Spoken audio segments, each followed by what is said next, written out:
Tal como lo cortés no quita lo valiente,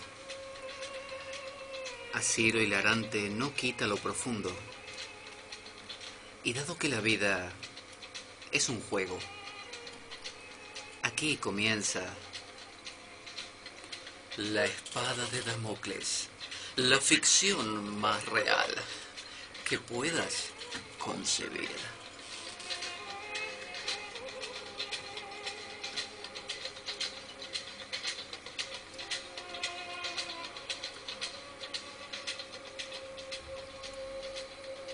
La espada de Damocles es un programa que por mera falta de objetividad cree ser diferente. Personajes mitológicos salidos de los más profundos avernos. Leyendas escabrosas y sin sentido. Curiosidades inquietantes e inútiles. Historias antiguas malversadas por nuestra incapacidad de entendimiento. Y cuentos carentes de profundo significado. También pretenderemos entender al ser humano en toda su dimensión. En suma, si quieres desperdiciar tu vida, aquí comienza la espada de Damocles, la ficción más real que puedas concebir.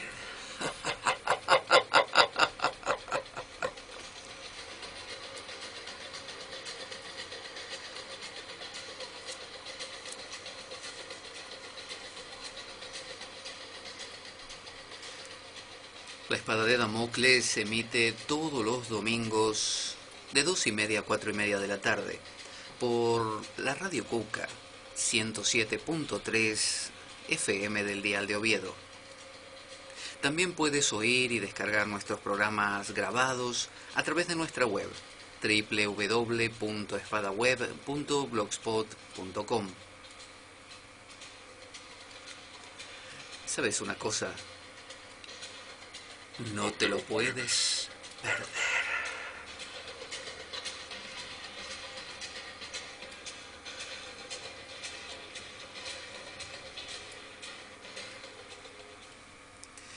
Buenas a todos, aquí estamos en otra emisión de La Espada de Damocles, luego de algunas entrevistas que hemos tenido en últimas ocasiones. ¿Recuerdan? La vez anterior, el programa anterior, hemos entrevistado a Abu Hassan, quien nos comenzó a hablar acerca del Islam, porque todavía hay mucha tela para cortar ahí. Va a contarnos muchas cosas. La gente los oyentes, han, digamos, me han devuelto a través de las redes sociales con mucho agrado una satisfacción muy grande con esta entrevista. Les ha gustado mucho y me decían que resultó demasiado corta.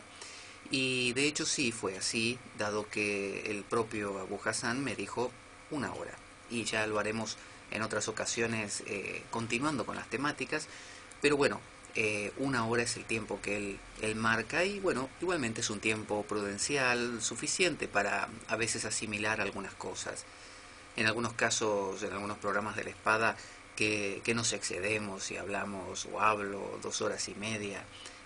Bueno, resulta a veces mucha información también y la contra de eso es que a veces uno se puede generar como una especie de atasco o se puede atiborrar en exceso de una información que después no la puede procesar.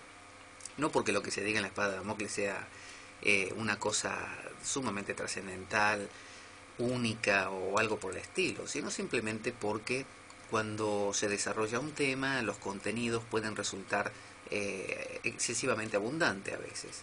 Así que, habiendo pasado la entrevista de la semana pasada con Abu Hassan, habiendo hablado con Sinatra la vez anterior también, hace poquito, y habiendo venido de muchas entrevistas últimamente en la espada de Damocles, ¿qué vamos a hacer hoy? ¿De qué vamos a hablar? La gente me preguntaba, alumnos de yoga y todo me decían, bueno, ¿y de qué vas a hablar el domingo? Y la verdad yo les decía, no tengo ni idea. Y me miraban con cara de sorprendido, como diciendo, ¿cómo vas a hacer un programa de radio y te faltan, no sé, 2 días y no tenés idea de qué vas a hablar? Bueno, de hecho era así, no tenía ni la menor idea. Y les podría decir que hasta 5 minutos antes de venir tampoco tenía claro.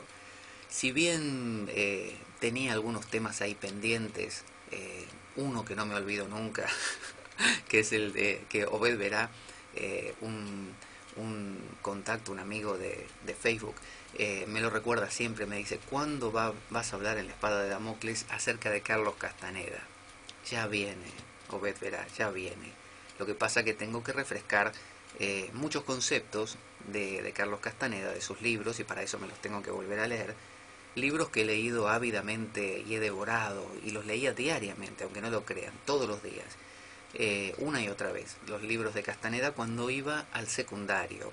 O sea, yo tendría entre 13 y 18 años, y ahora tengo 41, así que hace tiempo que no los leo, como se podrán imaginar, porque mi etapa de lectura de Castaneda, no de meditación en su significado, sino de lectura, acabó en la secundaria. Así que hace tiempo que no lo toco, así que tendría que volver a leerlo. Pero en eso estoy, Obed, verá, no te preocupes, ya dentro de poco vendrá. Antes de que tú mismo cumplas los 41, que ahora debes tener, no sé, 20 por ahí, no te preocupes que hablaremos en la espada de Damocles de Carlos Castaneda. Otros temas que tenía también es acerca de los juegos de Verne, que es algo que es muy interesante, que apasiona mucho. Pero también había un tema que me daba vueltas, como en estos últimos días estuve haciendo la grabación en audio de 2 libros. Un libro fue el Bhagavad Gita, libro clásico de la India, que es como si fuera la Biblia de los hindúes, y por otro lado el Ashtavakra Gita, 2 libros que he comentado en el programa de libros maravillosos antiguos, ¿se acuerdan? Porque dividimos a estos programas, que no han acabado todavía, porque nos queda la última partecita de libros maravillosos actuales. Entonces los habíamos dividido en libros maravillosos antiguos y actuales. Los antiguos eran los clásicos y los actuales son los de autores más modernos. Y dentro de los antiguos estaban el Bhagavad Gita y el Ashtavakra Gita.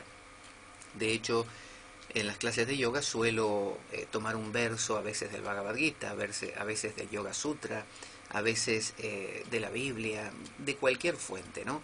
Y lo desarrollamos en cuanto a significado durante el transcurso de esa clase. Y una alumna me decía el otro día que el Bhagavad Gita le parecía algo insospechadamente profundo. Ella no lo conocía, no sabía qué contenía. Quizás había oído la expresión Bhagavad Gita y no le sonaba nada, simplemente a que era un libro de la India. Y bueno, tiene mucho, mucho conocimiento. Entonces se me ocurrió que sería interesante, en lugar de hablar solo del Bhagavad Gita, contar también un poquito cuáles son los enfoques de tres de las grandes religiones. No digo cuatro, que incluiría el judaísmo, porque no sé demasiado del judaísmo como para poder, digamos, desarrollar algo muy detallado o minucioso. Sí, para tocarlo por arriba. Pero básicamente esas tres religiones podrían ser para generar un contraste y poder comprender el Islam, que hemos hablado recientemente, el cristianismo, que muchas veces hemos hablado aquí en La Espada, y también el hinduismo, que es algo que muchas veces hemos tocado, porque es algo que también conozco bien. Uno dirá, ¿y qué pasa con el budismo? Bueno, el budismo es hijo del hinduismo, así que va a estar ahí pegado. Entonces, quería hacer un desarrollo, a ver cómo sale esto, ¿no? No lo sé. Pero entre las conexiones no solo de estas tres religiones, no de estas tres, sino de estas tres religiones, sino también acerca de una cosa muy curiosa, que no me canso de citarla y repetirla, porque pienso que vale la pena y aparte tiene mucho que ver con mi perspectiva de las cosas. Muchas veces se piensa que existen dos formas de enfocar la espiritualidad, que se llaman dentro de la tradición cristiana la apofática y la catafática. La apofática, en términos de Dionisio Areopagita, el autor de la teología mística y también de los nombres divinos, el libro de los nombres divinos, eh, él dice que apofático es cuando uno comprende que Dios no tiene forma, que Dios no es nada que uno pueda nombrar. Entonces es el espíritu humano pensando, intentando idear, intentando conceptualizar a aquello que lo trasciende. No le llamemos Dios si no queremos, lo que nos trasciende. Es decir, no una persona, justamente. La vía apofática dice que no necesariamente hay una persona ahí flotando en el cielo, sentado en una nube.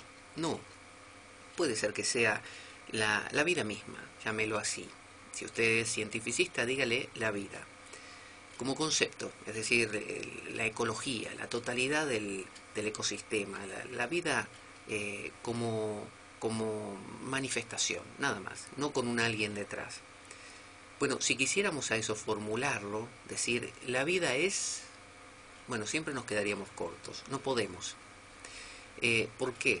Bueno, porque, digamos, la capacidad de concepción humana se reduce a términos humanos. Uno cuando piensa en Dios piensa que Dios tiene forma humana, obviamente porque uno es humano. Si uno fuera un jabalí, pensaría que Dios tiene forma de jabalí. Un jabalí más lindo, más guapo, con unos colmillos más relucientes, pero jabalí al fin. Entonces, la vía apofática, que no está solo en el cristianismo, sino también en la no dualidad o Vedanta Dvaita de la India, eh, considera que esa divinidad o esa totalidad o eso, con el nombre que uno le quiera dar, ese ser, ¿no? Como en la India el Brahman, ¿no? Aquello lo infinito, no tiene forma. Entonces, toda ideación humana y toda emoción, sensación, actividad humana no es aquello, no es aquello. Y usted dirá, bueno, ¿y qué importa que no sea aquello? ¿Qué tiene que ver una cosa con la otra? ¿En qué me afecta en mi vida?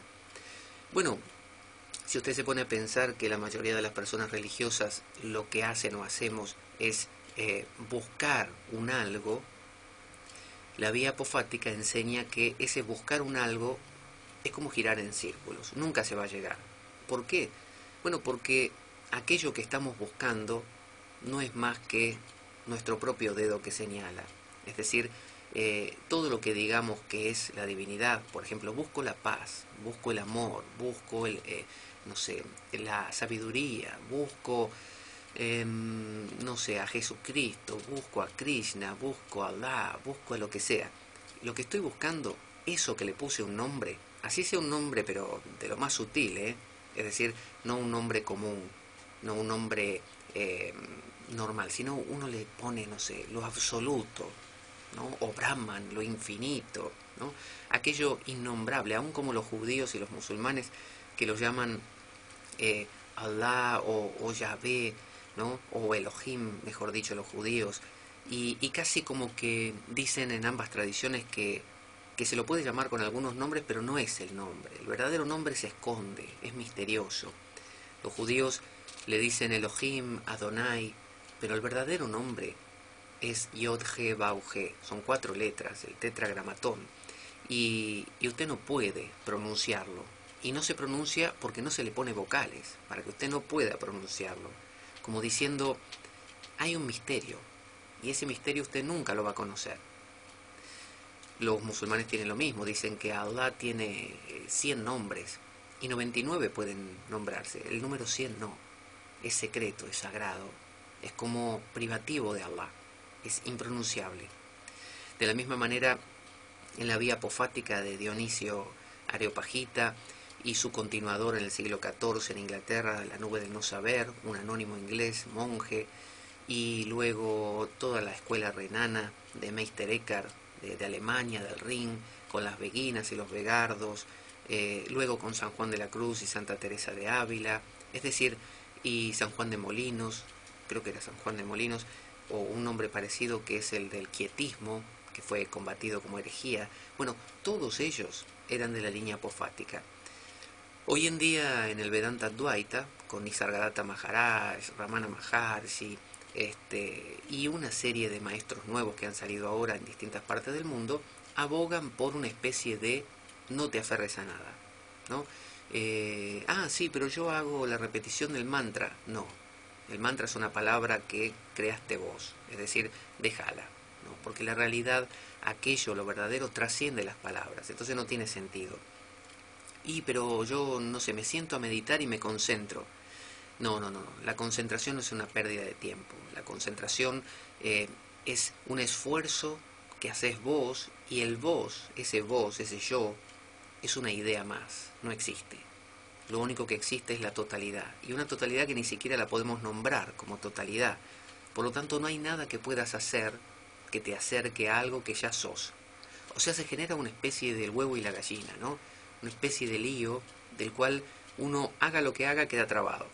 Uno no puede salir en ninguna dirección. Uno dice, sí, pero tengo ganas de ver una película. ¿Quién tiene ganas de ver una película? Yo. ¿Y quién es yo? Bueno, yo, Pablo. ¿Y quién es Pablo? Bueno, lo que me enseñaron a que soy, mis padres, todo. Bueno, justamente es un constructo. Te enseñaron a pensar que sos eso, no sos eso.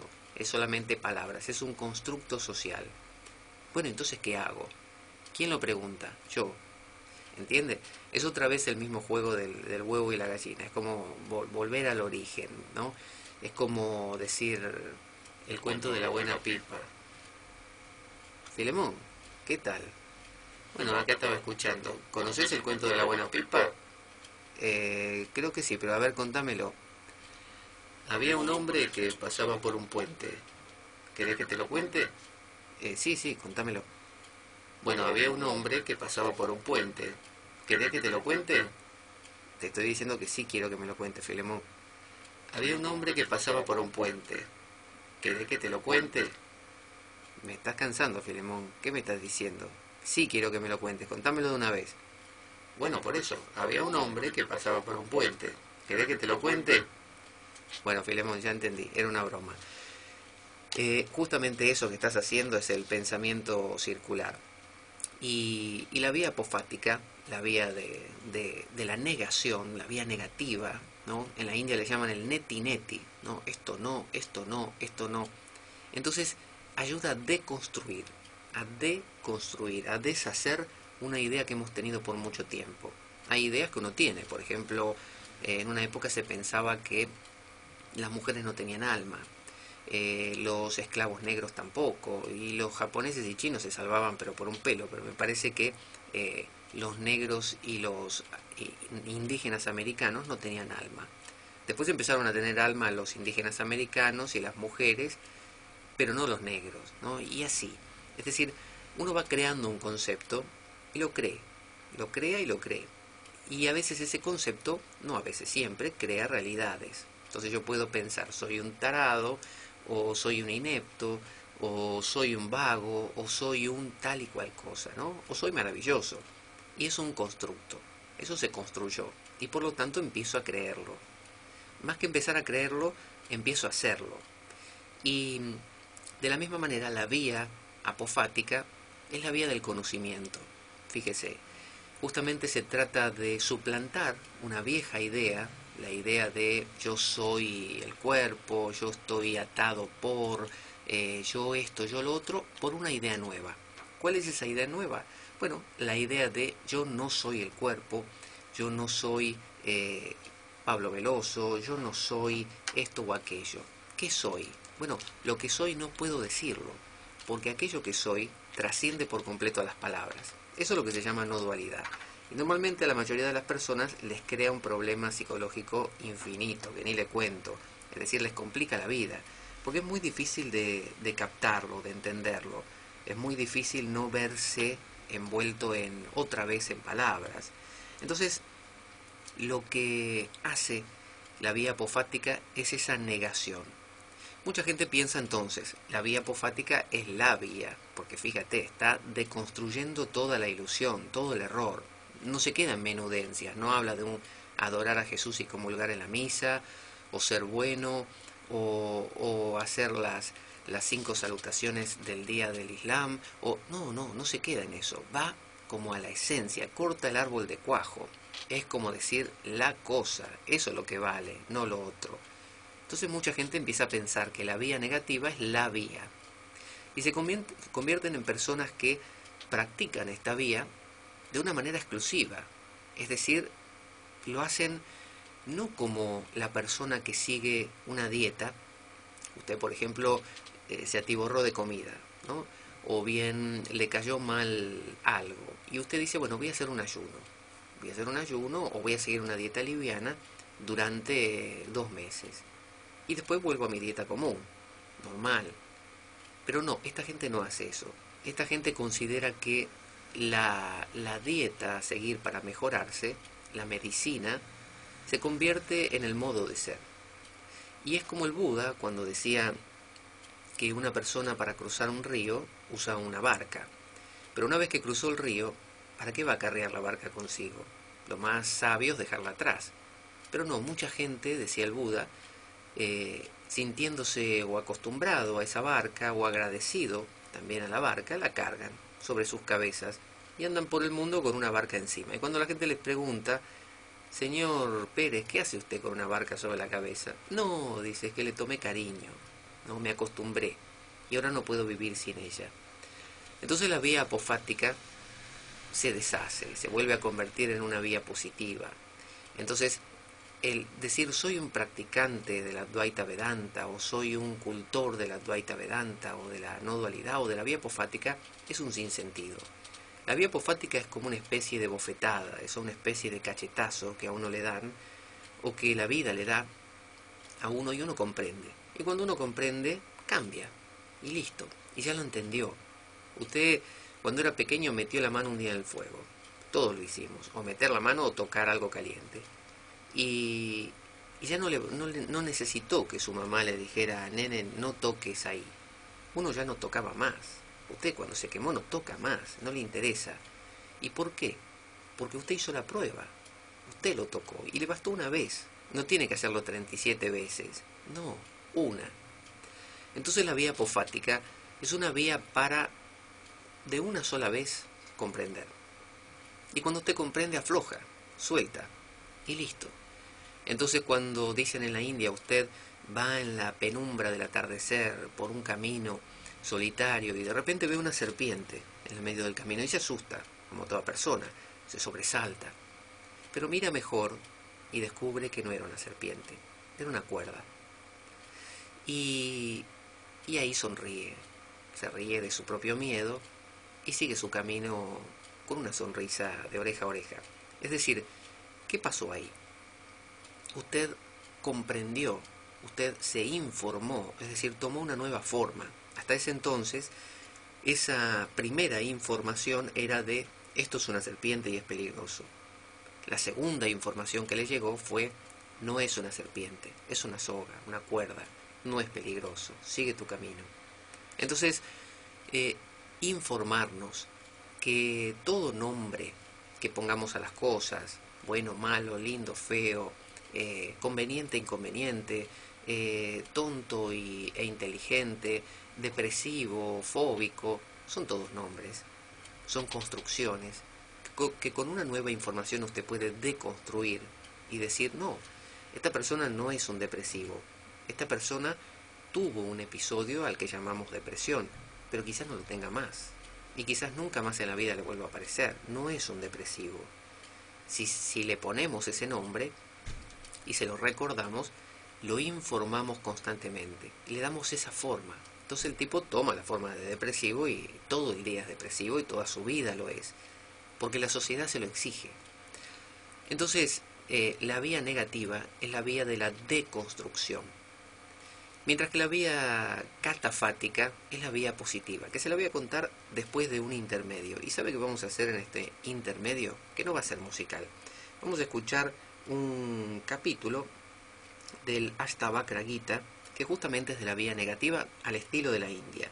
Así que vamos a escuchar el capítulo 18, que es uno de los capítulos más largos, si no el más largo del Ashtavakra, donde habla de esto que le estuve contando, pero al estilo bien de la India. A ver si podemos oírlo bien.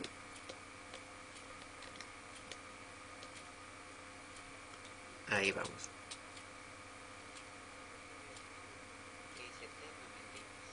Sí, es mi voz, ya lo sé. Se la va a tener que aguantar. Enseguida volvemos con más La Espada de Damocles, escuchando la Ashtavakra Gita y conociendo la vía negativa.